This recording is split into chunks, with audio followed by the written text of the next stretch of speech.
Détaché à peine de ses fortes pressions de grand-père, nous a rejoints et donc il va nous annoncer le classement. Bien, voici le podium donc, du Corso 2025. Le troisième prix est attribué à Alice au Pays des Merveilles par Lewis Carroll d'Espoir.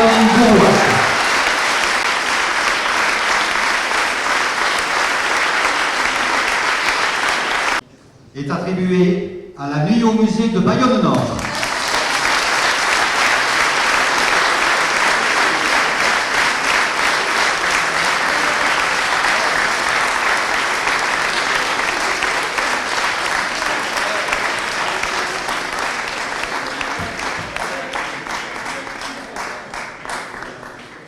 Est déclaré vainqueur du Corso lumineux des Fêtes de Bayonne 2025, Aladin les 1001 nuits des Amis de Moulin.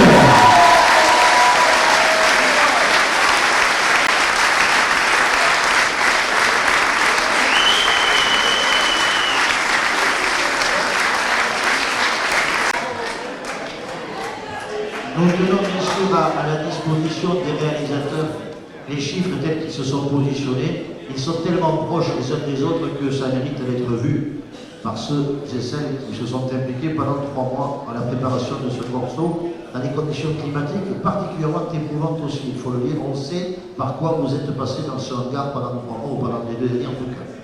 Maintenant, on va se retrouver autour du verre de l'amitié, verre au singulier, c'est ridicule, autour des verres de l'amitié. Et on va faire, et Martin Nestor a besoin de vous le rappeler. Alors moi je m'appelle Roger, je fais partie de l'association des Amis de Mouguer, avec Kevin, mon président, notre chauffeur d'élite, qui a un contrat pour de longues années avec nous. Et on est content d'être premier, ça nous fait plaisir. Bon, ça arrive souvent, donc on commence à être y habitué. Alors ce char, on l'a commencé au mois de février. On n'a pas totalisé les heures qu'on a fait dessus, mais une année, on a totalisé les heures de notre char et on a mis à peu près 1500 heures. Alors dans l'association, on est une bonne vingtaine. Disons, il y a 4 personnes qui ont travaillé énormément et tous les autres ont mis la main à la pâte en fonction du temps qu'ils avaient de disponible et de leur profession.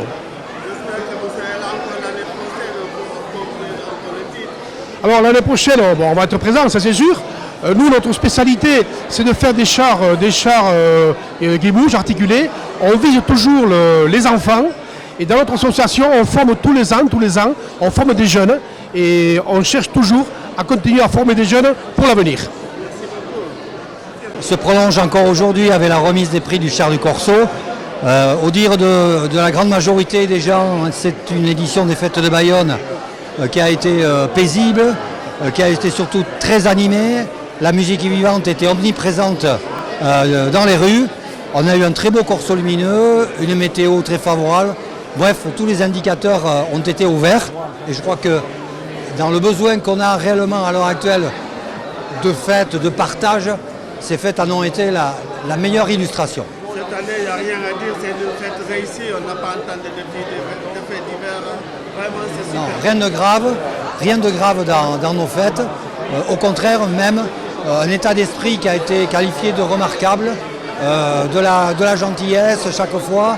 Et je crois que, est-ce que c'est les dates, on le jugera plus tard. Mais en tout cas, au dire de la grande majorité que nous avons raconté pendant ces 2 jours, c'est une édition dont on se souviendra.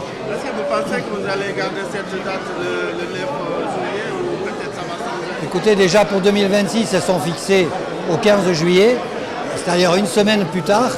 Je pense qu'on aura tout essayé au mois de juillet, on sait ce qu'on ne veut plus et on sait ce qui finalement apporte certes une fréquentation inférieure, mais une aisance et je dirais une absence d'électricité dans l'air qui nous réussit très bien. Bayonne, c'est une ville vivante, il y a le fête au jambon, il y a le fête au chocolat. Comment expliquer toutes ces animations? Je crois qu'on est une ville du sud-ouest, on conjugue aussi le fait que Gascon et Basque, cette ville de 2 cultures, proximité de l'Espagne, donc des cultures dans lesquelles la fête est le rugby qui vient s'ajouter à ça avec ses spécificités. Je crois à Bayonne, tout est prétexte justement à la fête, de façon différente lorsque c'est l'hiver par rapport à l'été. mais je crois qu'on est avant tout, c'est dans nos gènes. Et on sait que chaque moment qui rythme la vie de la cité s'accompagne souvent de l'expression festive et on ne peut que s'en réjouir par les temps qui courent. Merci beaucoup. Merci à vous. Est-ce que vous pouvez nous dire Milesker pour nos auditeurs? Milesker Deneli. Merci beaucoup. L'esprit, ça se passe en politique et ça peut se passer au Corso Luminol. La question n'est pas là. Mais justement, cette année, cet esprit, je dirais, de respect des uns et des autres a plané sur ce regard de préparation du Corso et je voulais le saluer ici parce que c'est certainement une des raisons pour lesquelles aussi, jusqu'au bout, on attache à l'autre une importance égale. Quel que soit, et j'en arrive au second sujet, bien sûr, le résultat, après lequel on ne court pas frénétiquement, il y a un résultat qui est le fruit, on le sait, d'un travail, comme ça a été dit par Marc tout à l'heure, qui, en tout cas dans son éthique, peut difficilement être contesté, puisque nous avons choisi cette année de confier les notations à des jurés populaires, des jurés issus donc, de ce jeu dont on a parlé tout à l'heure. Et ça, c'est important. Il y a aussi, bien sûr, un sujet qui nous a tenu à cœur, c'était celui de la parité. Voilà, on a essayé d'être les plus à la hauteur, si je puis dire, des exigences démocratiques du moment. Et c'est comme ça qu'on a maintenant la possibilité de vous annoncer des résultats, nous aussi, dans un esprit pacifié, puisqu'en l'occurrence, ils sont le résultat, c'est évident, de votre réflexion démocratique et sereine. C'est Mme Bloquet qui était présente comme élue lors du premier soir. J'avais la charge de secondaire, je peux vous dire, je ne jetais pas les notes sur les critères au bas d'une feuille à la volée, de façon désinvolte. Il y a eu beaucoup de réflexions. Le quatrième était passé très logiquement après le troisième, et ça supposait qu'on réajuste des notes qu'on pouvait considérer comme posées définitivement.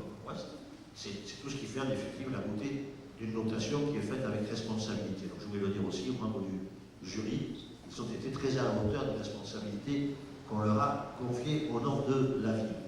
Alors, dernier élément, c'est l'innovation, il faut le dire. Vous avez, vous, les membres réalisateurs côté chat, choisi de ne pas aller au bout d'un classement noté jusqu'au terme. Ça peut tout à fait s'entendre.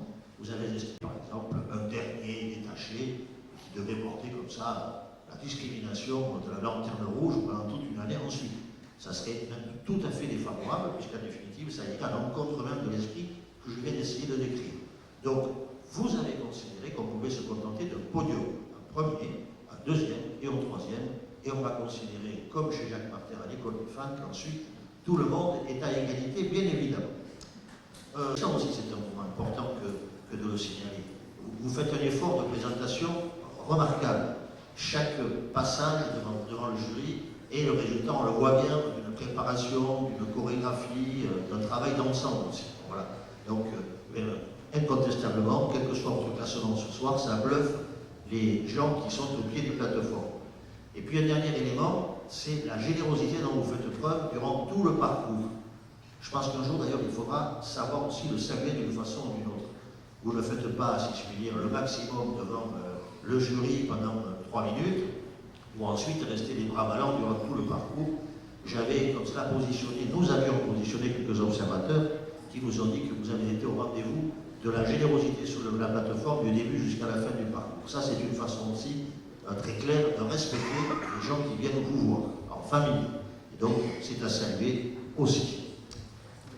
Donc, vainqueurs, si je puis dire, encore que le mot soit toujours un peu super. Et ça concerne des prix qui relèvent de l'humour, et de du humilité, Le trophée de l'humour, le trophée des constructeurs et le trophée du mérite. Voilà, ce sont des critères que vous avez estimés comme prioritaires et donc on va maintenant vous donner les noms qui sont issus de votre suffrage d'ailleurs et les diplômes qui sont avec et que Marion tient dans ses mains. Humour, Corso 2025, ce certificat est délivré à l'association EVA.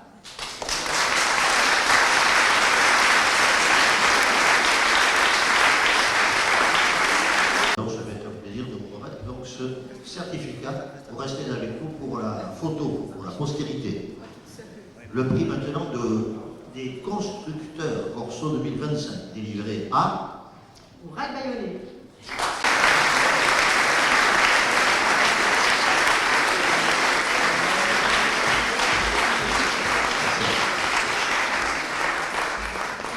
J'ai senti que Marcel tenait à remettre plus particulièrement son certificat. Cela ne me surprend pas du tout d'ailleurs. Et on termine avec ce prix du mérite, Corso 2025. Il est délivré à l'Entente Castillon.